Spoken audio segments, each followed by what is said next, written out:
শিব বৈষ্ণব আরাম যথাসম্ভব, তাকে এরকম তুমি অপমান করছো, তার নামে কোনো আহুতি দিচ্ছ না যজ্ঞ। ওর বাপ তো এসব শুনবে না, পাত্তা দিচ্ছে না ওর মেয়েকে, ছোটো মেয়ে। তখন যোগ বলে পার্বতী তার দেহটাকে কেন পুড়িয়ে ছাই করে দিল আগুনে। কিন্তু যখন কেউ যায়, পার্বতী যখন যাচ্ছে, তখন শিবের অনুচররা তার সঙ্গে সঙ্গে গেছিল। গিয়ে যখন দেখলো এই অবস্থা, তারা রাগে হয়ে গিয়ে তার শিবজির উপাস্য তার পত্নীকে এইভাবে ব্যবহার করা দক্ষযজ্ঞ লণ্ডভণ্ড করে দিল। ভৃগুমণির দাড়ি ধরে এত বড় মুনি ঋষি ভবিষ্যৎ পরোয়া করে না। এরপরে এই জায়গাটা আছে, এখন যেতে পারে, আনন্দময়ীর আশ্রম আছে, মান। তো সেখান থেকে পার্বতী তারপরে হিমালয়ের কন্যার উপর জন্মগ্রহণ, অপূর্ব সুন্দরী, তার নাম উমা ছিল। উমা একটা নাম ছিল উমা। দেবতারা তার কাছে এসে একদিন নিবেদন করছে যে দেবী কি বলুন, আপনার জন্য আমি কি আমার কাছে কেন এসছেন? আমি বলছি আপনার কাছে একটা অনুরোধ আছে, আপনি কৈলাসে গিয়ে শিবজির পুজো করুন। সেখানে কেন, তাকে আপনি যদি প্রতিরূপে বরণ করেন, তাকে একটু পুজো করলে তিনি সন্তুষ্ট হয়, তিনি আশুতোষ করেন, তাহলে আপনার এমন একটা সন্তান হবে, আমরা জানি, তাকে আমরা আমাদের দেবতাদের সেনাপতি করব, অসুরদের সঙ্গে যুদ্ধে উপযুক্ত সেনাপতি হয়। আপনি কৃপা করে এটা করুন। তখন উমা সন্তুষ্ট, খুব সুন্দরী মেয়ে, ঠিক আছে, কি করতে হবে বলুন? ফুল টুল পুজোর এসব জিনিস নিয়ে চলুন কৈলাসে, সেখানে শিব বসে আছে, ধ্যান করছে। আমরা জানি না এখনও কৈলাস। শিবের একটা নাম হচ্ছে, একসময় বলা হয় অলসো তাকে অনেক সময় দিগম্বর। দিগম্বর মানে হচ্ছে দিক, বিভিন্ন দিক, পূব পশ্চিম উত্তর দক্ষিণ, তার মাঝামাঝি যারা আছে 10টা দিক। দিক অম্বর, বা যার দিকটা হচ্ছে তার পোশাক, তার মানে বুঝতে পারছেন তিনি কিছুই পোশাক টোশাক পরেন না, ধ্যান করছেন। ভগবান শিব, শঙ্করশ্বর ভগবান কৃষ্ণের অংশ, তার ধ্যানে নিমগ্ন থাকেন। তা এখন পার্বতী গিয়ে যখন তার সেবা করছে, সে দেখতে চায় এ আমার স্বামী হবে, এর পরীক্ষা করছে। সেখানে কেউ নেই। উমা প্রায় তখন 17 বছরের বয়স, আর শিবজি দেখতে অপূর্ব সুন্দর, যে যত যোগী শ্রেষ্ঠ, যতই বয়স হোক মনে হবে খুব কম বয়স। যেমন চতুর্কুমার বৃদ্ধ হয়ে গেছে, দেখতে পাচ্ছে বাচ্চা ছেলে, একটু বাচ্চা ছেলের মতো কচি, খুব সুন্দর। শিবকেও সেরকম অপূর্ব সুন্দর। কেউ ব্রহ্মচর্য পালন করে, আমি দেখেছি বৃন্দাবনে এক সময়। আমি বলছি একজনের বয়স 25 কি বড় যে 30 হতে পারে।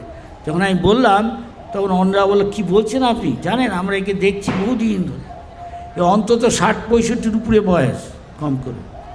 বলেন কি? হ্যাঁ, এই সাধন ভজন করেন তো, বোঝা যায় না কি বল, শুদ্ধতা, এটাই হচ্ছে শুদ্ধতা।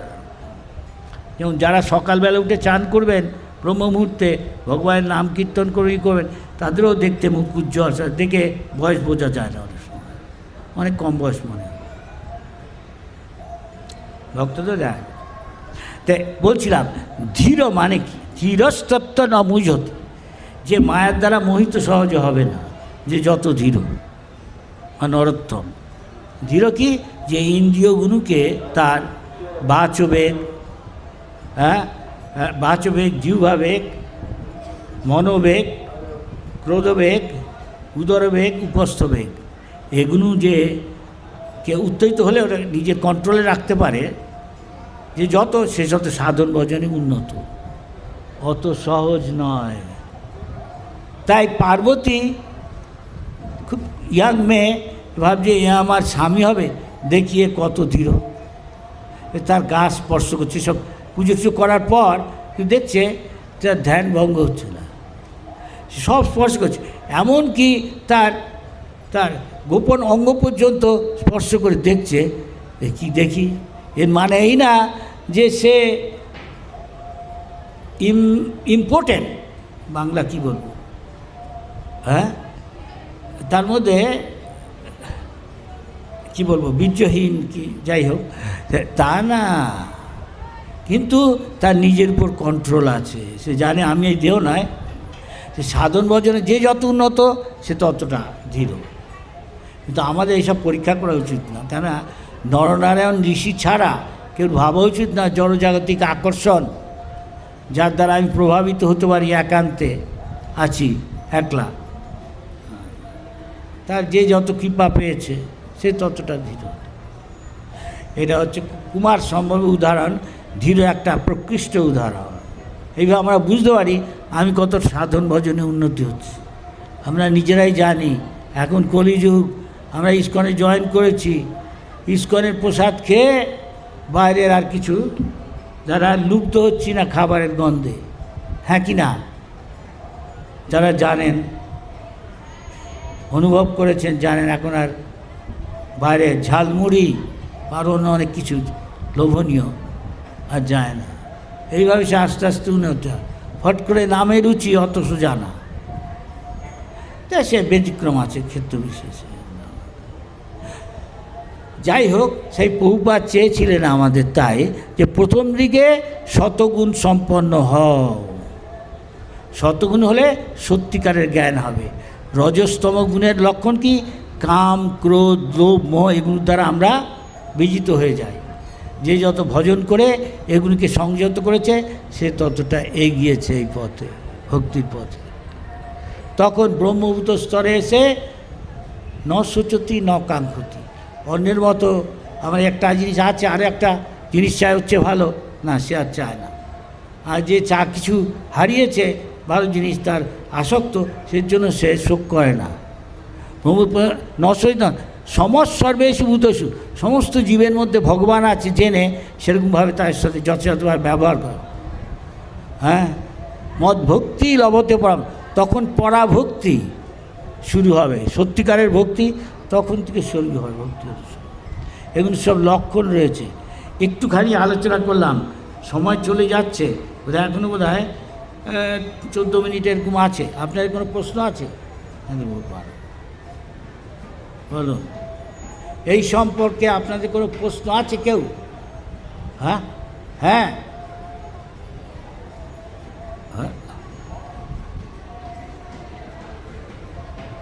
তাই যে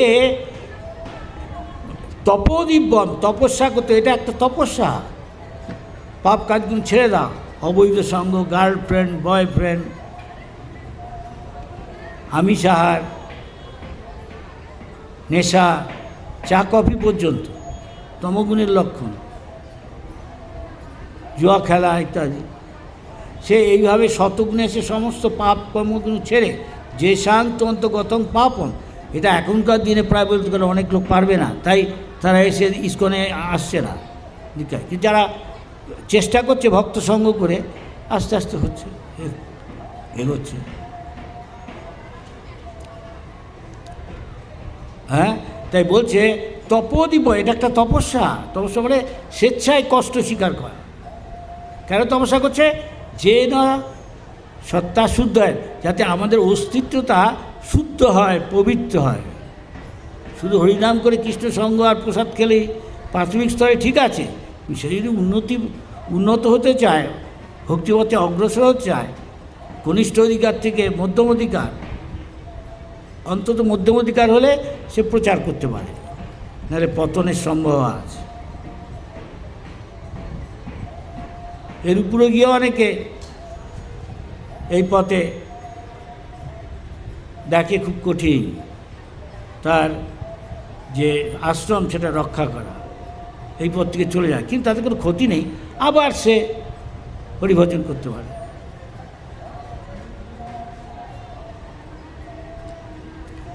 তাই বলছেন কেন, যখন অস্ত শুদ্ধ কেন না, ব্রহ্ম সুখবই মনন্তম। আমরা যে আহার নিদ্রা আত্মরক্ষার মৈথুন নারী পুরুষের দেহ সুখ, সেই যে সুখ পাচ্ছি তার চেয়ে 1000 গুণ লক্ষ গুণ বেশি ব্রহ্ম সুখ। কিন্তু তার জন্য আমাকে মূল্য দিতে হবে, এই সব মূল্য তপস্যা করতে হবে। আমার খেতে ভাল লাগে সব, আমি খাচ্ছি না। কেন আমি হরিভজন করে এরকম আস্বাদন পেয়েছি, যা যমুনাচার্য বলছেন এই জগতের যা সবচেয়ে বেশি লোকে সুখ পায়, সে বলছেন আমি হরিভজন করে নিত্য নূতন যা অনুভব করি আর আনন্দ পাই তার থেকে, যেই মুহূর্তে আমাদের নারী পুরুষের দেহগত যে সুখ তা আমার কাছে যেই আমার মনে আসে আমি সেই ভাবকে থুৎকার করি, অর্থাৎ থুতু ফেলি সে অবস্থা। কেননা আমি ওই সুখে এত আনন্দ পাই, এ আমার কাছে তুচ্ছ মনে হয়। এর থেকে আমরা বুঝতে পারি আমাদের কি সেই অবস্থা আসছে কাছাকাছি, তাহলে বুঝতে পারে আমি ভক্তিপথ থেকে এগোচ্ছি। নাহলে কলিযুগ অনেকে 2 পয়সা সুতো বা কোনো রকমে কিছু পরে বলছে আমি ব্রাহ্মণ, বা ড্রেস পরে বলছে আমি তোমাদের প্রভুপাদ আছে, গিয়ে দেখা যায় আমি কোনো তীর্থে বাংলার একে ঘরে ঘরে প্রভুপাদ এসব রয়েছে, তার গুরু মাত্রই প্রভুপাদ টায়ার টুটিয়ে বসে আছে। সুতরাং কলিযুগে বোঝা মুশকিল, কিন্তু সে জানতে পারে যদি শাস্ত্র পড়ে, লক্ষণ দেখে সব বোঝা যাবে কে কী। তাই বৈষ্ণবের ভগবান কৃষ্ণ উদ্ধব করে তুমি চিনতে চাও কি বৈষ্ণব, আমি তোমাকে বলে যাচ্ছি তুমি আমার সময় এখন ভগবদ্ধামে আসবে না, তুমি বদ্রীনাথে যাও প্রচার করো। আর তোমাকে বলে যাচ্ছি ভক্তি কি, ভক্তকে, শুদ্ধ ভক্তকে, তাকে এরকম 28টা লক্ষণ দেখবে, শ্রীমদ্ ভাগবতমে আছে। আর একে চৈতন্য চৈতন্য আছে 26টা লক্ষণ, কে বৈষ্ণব। তা নাহলে কলিযুগে অনেকেই তিলক মালা পরে আছে। যমরাজ বলে দিয়েছেন দেখবে যে বৈষ্ণবী তাকে দূর থেকে তুমি প্রণাম করবে, তার কাছে যাবে না। আর যে বৈষ্ণব না, একটা তো বাইরের লক্ষণ, বৈষ্ণব না তাকে ধরে নিয়ে আসতাম, আমি দণ্ড দিব। আমরা জানি একটা রাজা ছিল, সে একসময় এত গরু দান করত, যত রকম দান আছে তেমন শ্রেষ্ঠ দান গরু দান। এখনও লোকে মায়াপুরে আসে ভারতবর্ষের, অনেকে বলে আমি কিছু দান করতে চাই, কী দান শ্রেষ্ঠ? গরু দান, চলুন একটা গরু আপনাদের কিনে দিচ্ছি, দেখ। কিন্তু এর ফল কি, এই রাজা এত গরু দুটো সংখ্যা করা যায় না। রাজাটার নাম কিছু এই মুহূর্তে আমার মনে পড়ছে না, কিং নৃপ মনে পড়ছে। তখন এরকম হাজার হাজার গরু দিতে দিতে একসময় একটা গরু যে যাকে দিয়েছে ওখানে যায়নি, ওর সঙ্গে আরেকজনকে গরু দিচ্ছে, সের মধ্যে ঢুকে পড়েছে। এই নিয়ে এক কলহের সৃষ্টি হয়। তখন 2 জন ব্রাহ্মণ তার উপর রেগে যায়। তিনি বলেন আপনি একজনকে এটা নিতে দিন, আপনি আরেকজনকে, আমি অনেক ভালো গরু বেচছে। কিন্তু তারা নাছোড়বান্দা, স্টাবর্ন, কিছুতেই ওইটাই চাই দুজনের। তখন দুজনে তার উপর ক্রুদ্ধ হয়, এর ফল তাকে পেতে হলো। যখন তিনি তার মৃত্যুর পর যমরাজের কাছে গেছেন, যমরাজ তাকে বলছেন আপনি আপনার পুণ্যের ফল আগে ভোগ করবেন না যা কিছু ভুল চুক করেছেন তার ফল ভোগ করবেন, বলুন।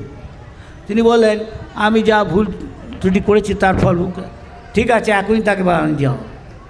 আপনার গুইসাপ জানেন, দেখেছেন অনেকে যারা গ্রামে গেছেন, গুইসাপ মায়াপুরেও আছে।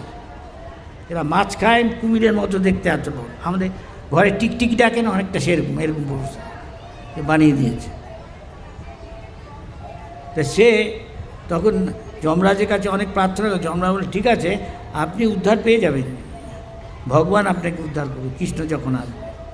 তাই কৃষ্ণ যখন এসেছিলেন দ্বারকার ছেলেরা, কৃষ্ণের ছেলেরা খেলা করতে করতে একসময় খেলা শেষ হয়ে গেছে, বোধহয় তৃষ্ণার্ত, তাই কুয়ো খুঁজছে জলের জন্য।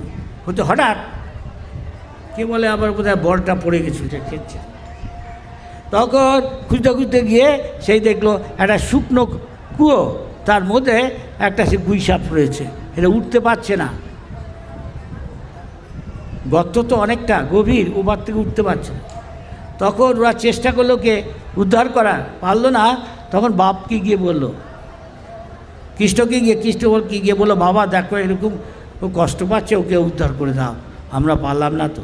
তখন কৃষ্ণ গিয়ে হাত বাড়িয়ে, কৃষ্ণ তো সব যোগ সিদ্ধি আছে, হাতটা বাড়িয়ে স্পর্শ করা মাত্রই অপূর্ব শরীর প্রাপ্ত হল। তখন কৃষ্ণ তাকে জিজ্ঞেস করলে আপনার এই কী হয়েছিল? তখনই বলছেন উনি আসলে কর্মকাণ্ড করছেন, যা অধিকাংশই বাইরের লোকে করছে আপনার ছাড়া। কী করে আমি পুণ্য কর্ম করব, এর ফলে আমি স্বর্গলোকে যাব, ইত্যাদি ইত্যাদি। আমরা পুণ্যও করি না, পাপও করি না, অধিকাংশ হয় পুণ্য না পাপ করছে, বা দুই করছে। আমরা কৃষ্ণ ভজন করছি, সেটা পুণ্যও না পাপও না, তার ঊর্ধ্বে। কর্মবন্ধন দ্বারা আমরা জড়িত হচ্ছি না, এই সংসারে আর আসবো না, কৃষ্ণের দিকে যাব। তাই উনি তখন বললেন, কৃষ্ণ আমাদের শিক্ষার জন্য বলছেন, এই অবস্থা কেন হলো? তখন সে বলল, এরকম আমি এরকম। তার মানে কেউ যদি কর্মকাণ্ড করে, যা অধিকাংশ লোক করছে, তার একটু ভুল হলেই এই অবস্থা হবে। আর যে হরিভজন করছে, সে ভগবানের দিকে যাবে। যদি ভগবানের কাছে নাও যায়, আবার ঊর্ধ্বলোকে গিয়ে এখানে এসে হরিভজন করে, বাকি যতটা বাকি আছে করে ভগবানের কাছে যাবে। সেখানে কৃষ্ণের সাথে খেলা, নাচ, কৃষ্ণের সাথে বনভোজন, কৃষ্ণের নৃত্য, সব কিছু করতে পারে।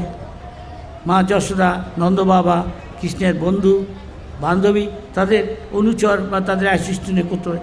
আপনারা কি তা চান? সেটা প্রভুপাদ, ইসকন এখন সকলকে দিচ্ছে। আপনার সুযোগ গ্রহণ করুন, জীবনকে সার্থক করুন। হরে কৃষ্ণ। এখনও 4 মিনিট আছে, 4 মিনিটস। Any question, comment? এই একটা স্পিকার, মাইক্রোফোন, প্রশ্ন করবে? হ্যাঁ, কোনো মাইক্রোফোন নেই?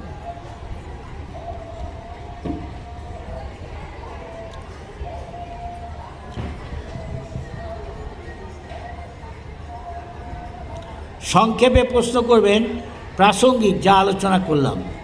এছাড়া অন্য বিষয়ে প্রশ্ন করলে এখন দেব না, অন্য সময়।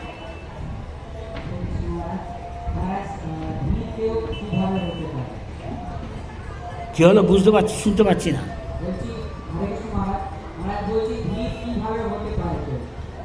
কি বলছে?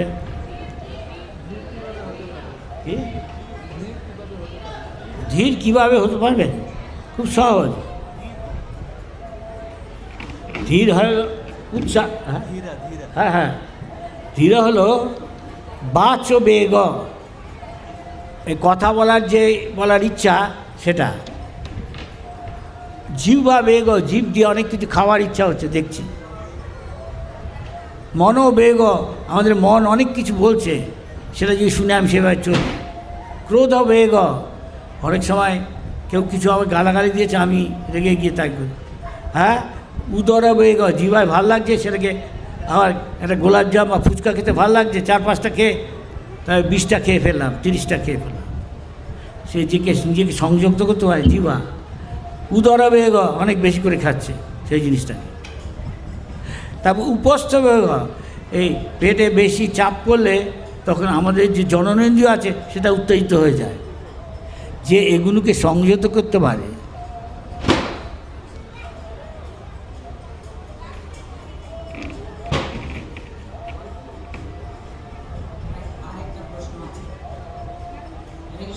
হ্যাঁ। দাঁড়ান, আমি দেখছি অন্য কেউ প্রশ্ন আছে কি না, তারপরে আপনারটা নেব। একটা প্রশ্ন, আর কেউ প্রশ্ন আছেন? না? আচ্ছা বলুন। হয়ে যাবো। আচ্ছা আচ্ছা আচ্ছা, ওকে বলতে দিন, পরে দেবো, প্রশ্ন উত্তরের সময় দেবো, আগেও। হ্যাঁ, ভেরি গুড। আচ্ছা, আপনার প্রসাদের রুচি আছে? হ্যাঁ, কোনো উত্তর পাচ্ছি না, আমি কী করে বলবো? প্রসাদের রুচি আছে? প্রসাদ ভালো লাগে? তা প্রসাদ ভালো লাগায় অন্য যা কিছু আপনার আগে ভালো লাগতো, এই প্রসাদ না, চা, কফি, আইসক্রিম, আর অনেক কিছু, সেগুলো থেকে আর ইচ্ছা করে না তো? যদি করে তাহলে এখন অনেক আরও এগোতে হবে, তারপরে নামের রুচির কথা ভেবেন, আগে এগুলো করুন। আর হরিকথায় রুচি হয়েছে, সেগুলো দেখুন, আস্তে আস্তে এগুন। ফট করে আর রামের রুচি আমি বলতে পারি, কিন্তু বলে কোনো কিছু হবে না, পারবেন না। ঠিক আছে, বলুন এবার আপনার প্রশ্ন। আরেকটা প্রশ্ন। হরে কৃষ্ণ মহারাজ, ধন্যবাদ, প্রণাম। বলছি মহারাজ, আপনি মনমনা ভূতে পড়লেন, তো ভগবানকে কিভাবে সারাদিনের কাজকর্মে মানে সবসময় কিভাবে কৃষ্ণ ভাবনাময় থাকা যাবে? ধন্যবাদ, খুব ভালো প্রশ্ন করেছেন। জীবনটাকে এমনভাবে এমন ঝাঁচে গড়ে তুলতে হবে যাতে যা কিছু আমি করছি তাতে আমাদের কৃষ্ণর কথা মনে থাকে।